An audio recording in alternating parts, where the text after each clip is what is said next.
धक्कादायक बातमी पेट्रोल पंपांबाबतची। राज्यातल्या 7,500 पैकी सुमारे 2,000 पेट्रोल पंप ड्राय झालेत। दर वाढल्यानं तेल कंपन्यांचा तोटा सुरूच आहे। मे महिन्याच्या पहिल्या पंधरवड्यात इंधनाची मागणी 20% वाढली। दरम्यान राज्यात महिनाभर पुरेल इतका इंधनसाठा उपलब्ध आहे असं सरकारनं स्पष्ट केलं।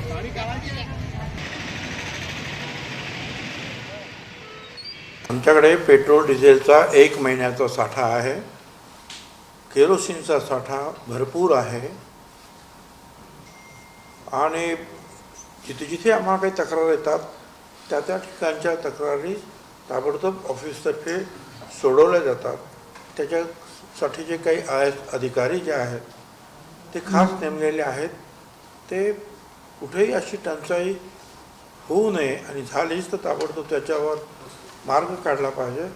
यासाठी ते IAS ऑफिसर्स आणि त्यांचे सहकारी संपूर्ण एक ऑफिस ठेवलेलं आहे, ते काम करत आहे त्याच्यामध्ये। जिल्हानिहाय किती पेट्रोल पंप बंद आहेत बघूयात। राज्यात 7,500 पैकी 2,000 पेट्रोल पंप ड्राय झालेत। अहिल्यानगरमध्ये 400 पैकी 200 पंप बंद आहेत। जळगाव जिल्ह्यात 371 पैकी 150 पंप बंद आहेत।